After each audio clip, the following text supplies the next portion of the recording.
when people who've suffered and struggled with it tell me that I'm getting across their experience, that I couldn't ask for anything more. I think of it as almost miraculous. This is The Fit Mess with Zach and Jeremy. This is The Fit Mess. I'm Jeremy, and that guy all the way over there, his name is Zach.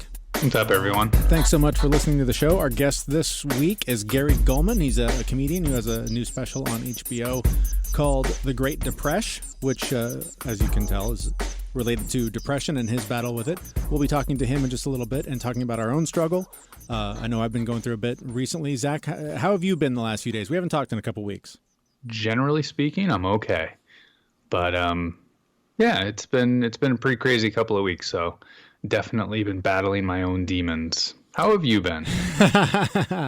Like I said, it's been one of those rounds where several days the clouds roll in and darkness sets in, and both figuratively and literally. I live in Seattle, where it's still getting dark at now 5:00 in the afternoon. Very generous of you, winter. Thank you. But it's just been raining. Like, we have record rainfall here. So I mean, this is everything that you imagine about the Pacific Northwest and about Seattle in terms of weather has been the last 4 weeks. It's just been miserable. And I try so hard, especially when I'm riding my bike to work or something, to just say to myself, I'm so grateful for this. I'm grateful to be able to feel the rain and the cold wind on my hands as they get numb, and the ability to be outside and just experience this life. But oh God, it's just so cold and so wet and so dark. It's this constant mental arm wrestling match that I have, where I'm trying to embrace the gratitude of just having the experience, whether it's good or bad. But that's I'm not always successful at that. To contrast that a little bit, I spent the last 10 years in Seattle, so I know exactly what you're talking about. And my wife and I are now in New York, as you know, other people may not. We're in New York, and it was wonderful the other day. We, came downstairs, the sun was shining in the windows. It was awesome. But then we opened the door and it was 8 degrees out. So, we got the sun, but we don't want to be outside. Well, and I forget, you guys don't have the 4 and 5 o'clock sunset up there, right? Yeah, we do. Is it bad there too? Yep, I didn't think it was as bad. I don't know why. I always just imagine that's a uniquely Northwest thing. No, it's right. I think you get a little bit more daylight here, and I mean 15 minutes. Oh, that's it. Yeah, when it's getting dark there at 4, it's getting dark here at 4:20. Okay. Man, so. It's just awful. We there ought to be a law. I think there is. They got to get on, fixing that law, because that law is broke ass. I hate the early sunset all winter long, and I know we're getting relatively close to fixing it, but it's taking too long. Taking too long. What I don't like is waking, because I get up early and go to work, mm-hmm. and what I don't like is getting to work and it's dark. Yeah. And then leaving work and it's dark. Right, you waste all that daylight in an office. I missed the whole day. I had that the other day. I was home. It was a weekend, and my wife was off doing some volunteer work, and I was watching the kids and their friends, and I wanted to get the kids out of the house. Like, guys, let's go to the club. There's a cool thing happening. We can go check. We can all walk over there. No, we just want to knit and play dress up. Okay, fine. So I'm, working on my computer stuff that I had to work on anyways. I'm like, this is not a fight I want to fight. I will, submit, and I'll work on my thing. And as all of that was wrapping up, I was realizing, okay, it's 2 p.m. If I'm gonna get, and it was actually a sunny few hours. It was if I'm not gonna waste this, I need to get out right now, because any minute this could shift. So fortunately, my wife came home, and I got my bike out and just hauled ass for an hour to just get out and feel the sunshine for a few minutes. It was still 30 degrees. It was cold as shit, but yeah, it's so weird, that feeling when it is sunny and you want to get out, you start having these mental gymnastics where it's I want to get out there because I don't want to waste this, but I also don't want to do anything. And then you start feeling guilty about wasting the opportunity to be out in the sun, especially when it's been raining for 5 weeks. It's so funny how we do this thing to or maybe it's just me or people like me that deal with this, but that constant struggle of you're not doing the right thing because you don't want to go out and enjoy it, but then you're wasting it. So don't be a dick and just go outside and do it. To bring a little humor to this, we were watching one of our Sunday night ritual now is watching America's Funniest Home Videos.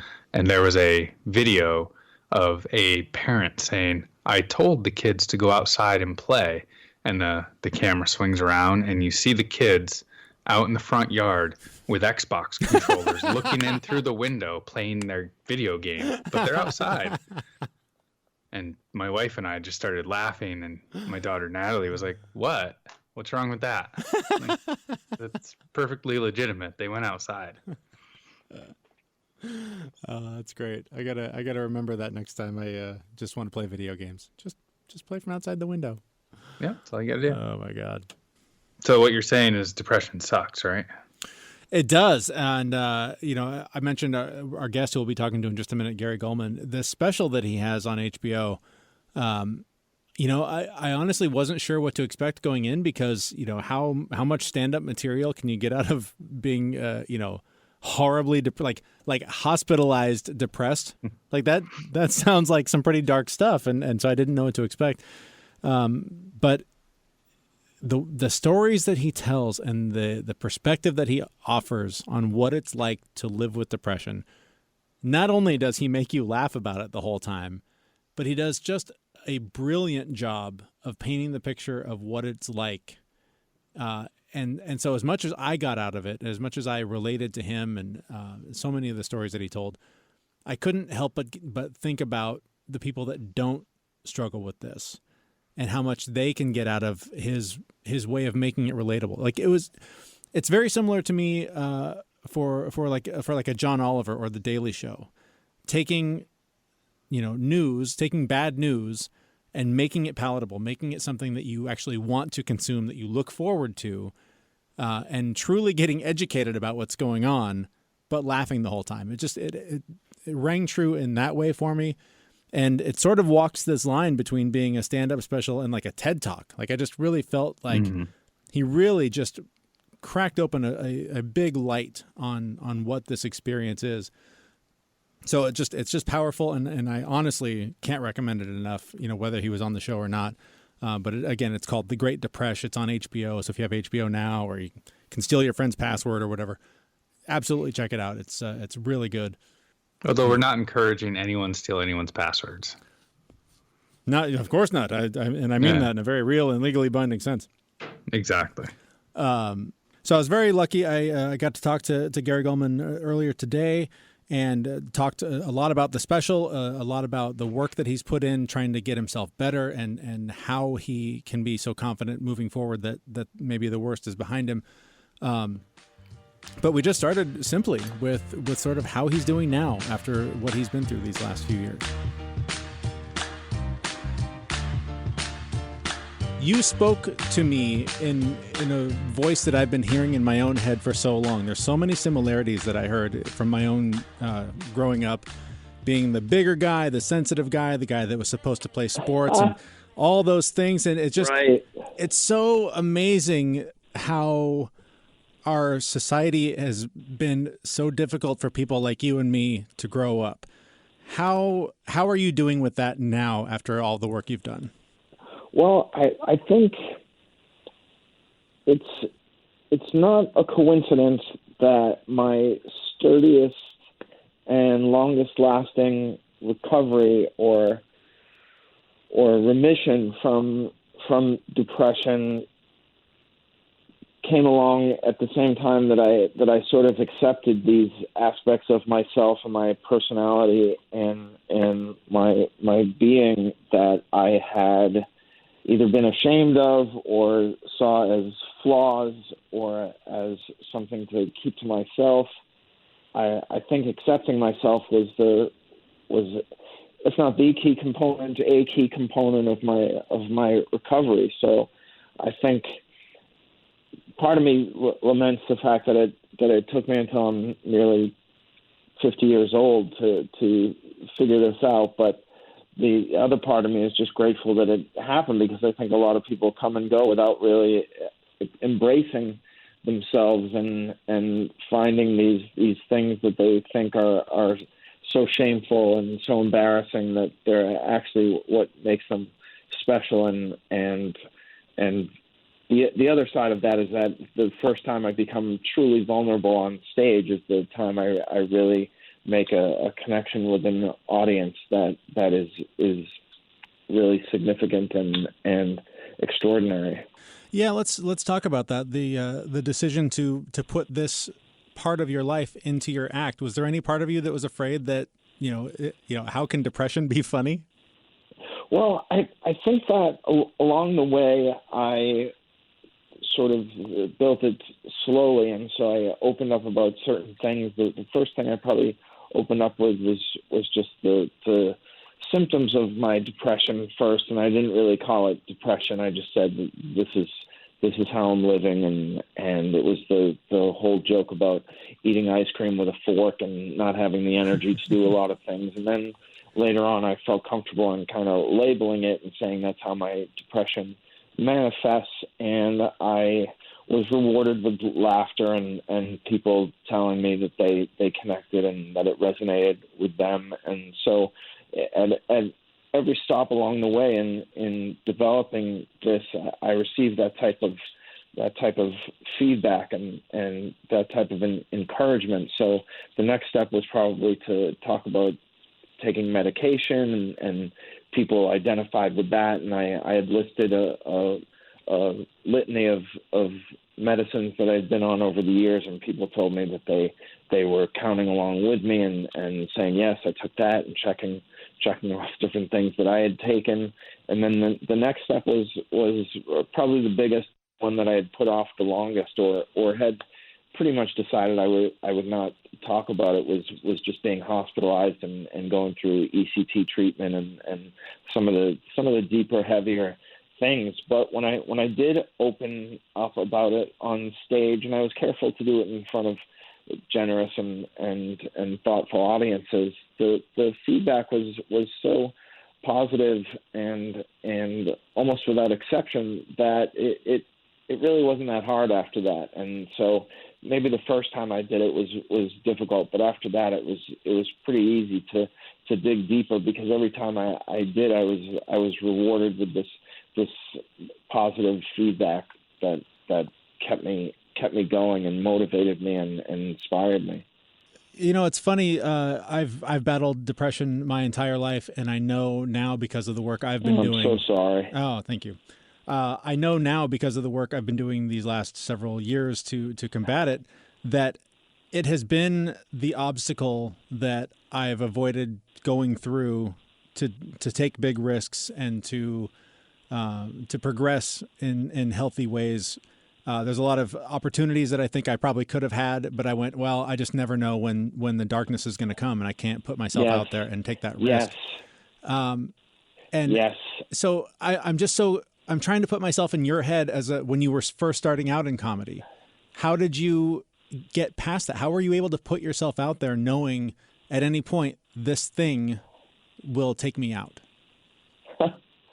Yeah, I guess I did it in 6 to 9 month increments. I would feel pretty good, write a lot, get on stage a lot, and then I would have setbacks, and I would fall apart for a while, and then I would continually finding a way to get out of it, but it would last sometimes a month, sometimes 6 months, and it usually would last. It was limited to 6 month spells of depression, and then I would make a triumphant comeback. But this particular episode lasted for 2.5 years, and so that was really scary, because I didn't know. I thought, well, it's never lasted this long. I don't know if I'm going to come out of it. But I guess at the beginning, my depression was such that I could make some progress it got to me. But I know that when you said that the opportunities were missed and risks weren't taken, it was definitely always in my head. So that right now I'm working on 2 or 3 projects, including a book that I've been writing since the beginning of the year. And early on in my career, I had decided, well, I'm only going to concentrate on stand-up because that's really all the energy I have available to me is to work on stand-up. To work on other things and other projects and to really even consider being in a serious relationship, I didn't have the energy or the strength to go through those things and really embrace those things. I had to really compartmentalize my life and focus on things and just limited myself and avoided more than one challenge at a time. So I think it held me back and made it take longer to get where I am now, or where I felt I could be. I felt up until this past couple of years that I had not reached my potential, that I had more to offer than I was actually able to produce. You are the voice in my head. I mean, that is exactly where I'm at. I feel like there's this constant, like, I have so much more to give, but how do I get past? Yeah. It's such a powerful and ugly enemy to battle. Yeah, it really is. But the good thing is that so many people go through it, and so many people understand now that just sharing it is actually a very valuable activity, and it gives other people strength. And I think if I read this great quote by Mark Twain: "If you want to cheer yourself up, cheer somebody else up." And I really believe in that, and it's gotten me out of some difficult days. Just instead of wallowing, I've reached out to people and tried to help out. So I think you're going to get there. Well, thank you, and clearly I think you are as well. I do want to talk about where you are now, and bouncing back to the special, if I can. The first thing that struck me was when you walked out on stage to roaring applause. Are you able to accept that? Like, are you able to accept people's love, or does some part of you question, how authentic are they being? Is this just a formality? Are they clapping because that's what you do when you start a show? Or can you take that in and really feel the appreciation from others like that? No, I definitely, but I actually am deliberate about it, and I actually think about it. Whereas before, I don't even know if I would notice the response unless it was unusual in some way. If, for instance, I've done shows where the people are so enthusiastic that they give you a standing ovation before the show even starts, and so I can notice that. That's almost startling, but I've had to actually say to myself as I'm taking the stage these days, take this in, enjoy this.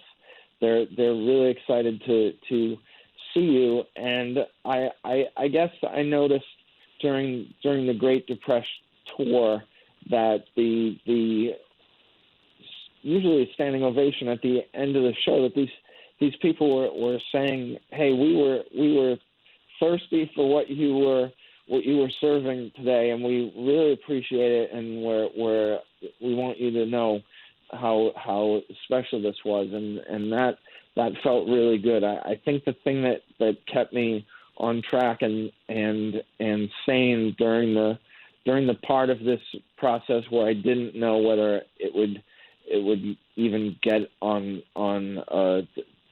a video platform of some kind, either HBO or Netflix or something. When I didn't know it was ever going to be seen by anybody other than the live audience, I decided that it was a success if it was performed in front of a live audience. So I couldn't lose. The metric for success was so reasonable that I was winning every night. So the other stuff, had it not made it on HBO, I would have been very disappointed, but I also could have taken some some solace in the amount of people I reached just from doing the show live for so long. And maybe I would have done it longer if I hadn't been able to reach as many people as I could in one night from HBO.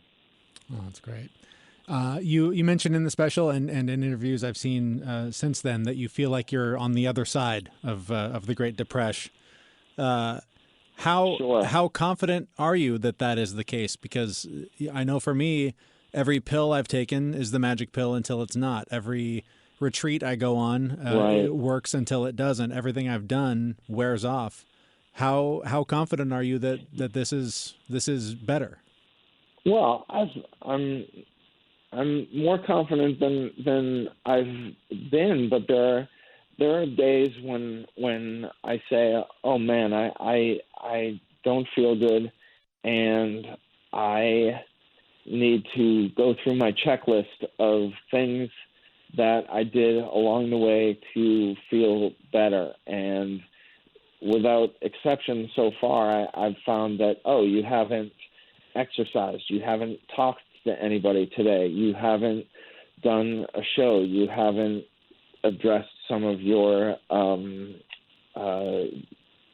gratitude or things you're grateful for, you haven't acknowledged them, you haven't eaten a decent meal, there are usually a number of things that I haven't done that are contributing to my mood. So I will say that I'm more vigilant than ever, which makes me feel like this is a more sturdy recovery. But I really can't say that I'm 100%.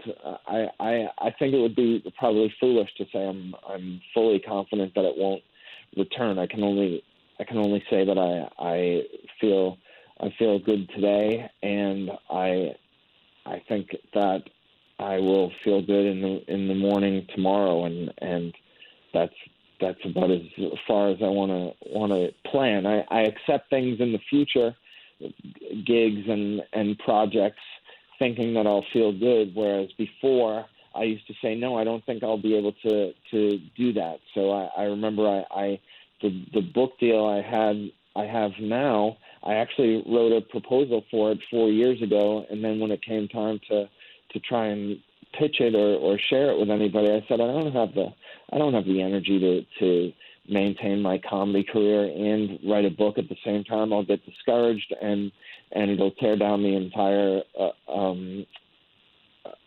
entire structure of my comedy and my writing. So I had to put it off, and now I feel capable of coming through for the publishing company.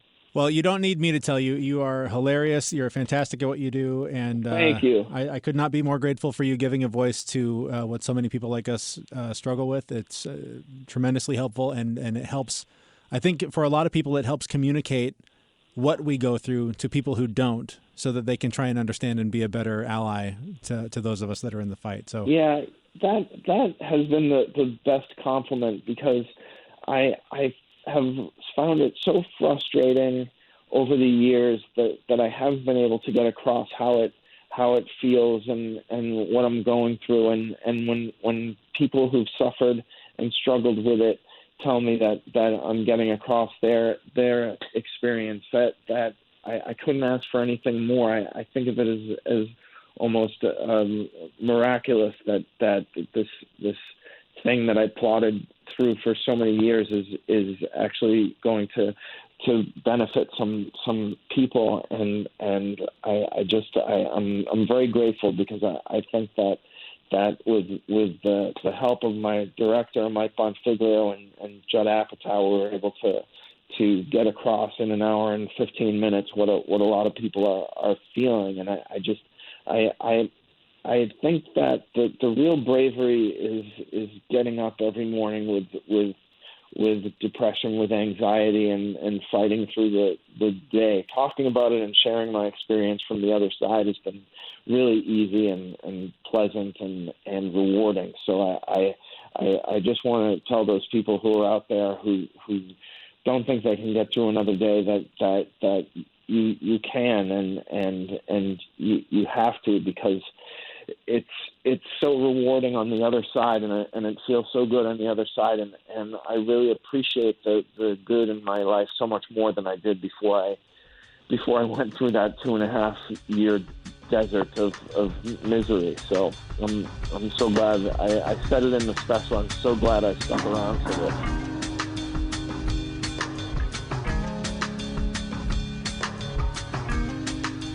All right, again, our very sincere thanks to Gary Gulman. You know, I'm bummed that I didn't get to check out his show. He was just here in Seattle a few days ago, and I was looking at the calendar, and I, really wanted to go, but we had tickets to the live performance of Frozen, like the Broadway version of Frozen. And had I canceled taking my kids to Frozen because Dad wanted to go to a comedy show, Dad wouldn't be walking around very well. My kids would have busted my kneecaps. Yeah, you'd be on a whole different level of depression. Yeah, absolutely.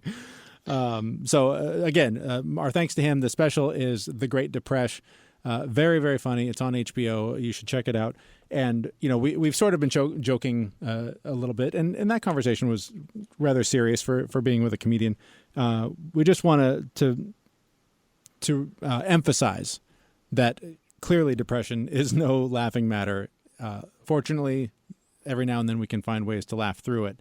But if it is something that you're struggling with, I can't urge you strongly enough to get help, talk to somebody, do whatever you need to do to get yourself through those dark moments, because it is a lonely, lonely place. And, you know, I deal with it, and I know what it's like.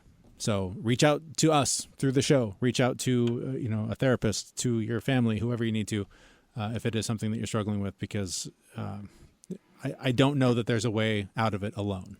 Even if you have mild depression, I mean, even mild depression, talking to somebody can help. It's a very lonely issue, and it can only get better if you can talk to somebody about it. Absolutely. The other thing you can do, if you're anything like us, just go to Disney World. Yes, the happiest place on earth. We're going to be, Zach and I and another family that we're friends with. All of our families are going together to Disney World in just a few days. So we'll be recording some shows together down there. We'll probably have to we got to do like some Instagram live of like some rides or something, just, because this opportunity doesn't present itself often. So look for that stuff on our social media feeds. And as long as we're on the depression kick, we'll do some Instagram lives of the wait times. Oh my God. Yeah. They're going to be ridiculous. And certainly at least one video of me letting out some high-pitched girly scream on a ride where I'm terrified. My primary goal in this entire trip is to get as many videos of you screaming like a little girl as I can. Here's the thing, though. I don't scream. Like, I just, I get silent, and I just hold on to, like, this rage fear thing until it's all over. And then I check my pulse, and it's through the roof. We don't need volume. We just need a picture. It's true. That I can promise. There will be more photos of me just terrified on rides. With the picture, you can hear the scream. It's wonderful. All right. So moving on from that. So again, look for that on our social media feeds. But since the last show, we did have a challenge. I believe you challenged me, or we challenged each other, however you want to break it down, to meditate regularly. It was a daily thing for 5 minutes for, I can't remember how long. Was it a week? It was 2. I think it was 2 weeks. I think it was 2 weeks. Well, I didn't reach that goal. That didn't happen. Oh, that's so depressing. Come on, just get over it. Yes, that's the easy way out. Right? Get over it. Come on, buck up, little camper. What do you have to be depressed about? Exactly. But I did. So I did, while I may not have done a dedicated meditation, for at least 3 days, I did yoga, which I think is very similar to meditation. That's my meditation. One night I went and went to a breathwork workshop where, man, you want to talk about letting go of old dark stuff and baggage and junk. Holy smokes, breathwork is the way to do it. This is only the second time I've done this kind of thing, but I talked to friends of mine who have died. I saw all of life as a tapestry of these different colors with different meanings. I was back in the delivery room with my kids being born. Like, I went on a trip, dude, and man, you at least in my case, cried so much pain out that I'd just been hanging on to that I didn't even know was there. And you just come out of it feeling so good. So if you have access to holotropic breathwork, you got to try it, especially if you do deal with any of the stuff we've been talking about in the show, because it is unlike anything I've ever done, and more effective than any pill I've ever taken. And, as far as I know, it's perfectly harmless. I ain't no doctor, so don't take my word for it in that regard. But it opens you up in ways that I often just most of the time had no idea is even possible, and it's very healing. So I'm definitely going to be looking into doing more of that. But so anyways, back to the topic. So I'm counting those 4 days as being meditation adjacent. I will take that. Nice. I'll accept that. Nice. The judges accept it. I was only 10 days short on the challenge. Well, I mean, if you count work days, you were like 40%. Oh, there we go. Yeah. So, I mean, that's good. I'll take right? it. Yeah. You've got to rationalize it appropriately. How about you? Did you get any meditation in? Did you get on the cushion? Did you sit and just be quiet and do nothing? I did a couple of times. Yeah. And I did a bunch of yoga too. So yoga is my meditation. I can't meditate unless I'm moving. So it's sitting still and feeling my breath. Feeling my heartbeat makes me want to crawl out of my skin. Come on, man. You can do it. Oh, I can. It's really uncomfortable. And I make a similar face to what you make on amusement park rides. Just, like terrified, screaming. It's very similar. It's dark in there, man. It is dark. Well, the weird part is I complained to my doctor. I was like, when I sit still, I can hear my heartbeat. And she's like, that's not a bad thing. Why are you complaining about that again? Right. What's the alternative? Not hearing a heartbeat? Exactly. So, but it drives me insane. Drives me crazy. That's funny. Well, good. But you put in some time, did some yoga. I think that counts too. The yoga that I did, it's still very much the same. You're focused on the moment, and that I think is kind of the point of it, anyways. Well, the whole point of yoga too is, 50% of yoga, if you just laid down on the mat and inhaled and exhaled when the instructor told you to, you're getting 50% of the benefit of yoga right there. Yeah. And one of my teachers in the middle of a class, and it just happened. She wasn't even looking at me, like she just knew.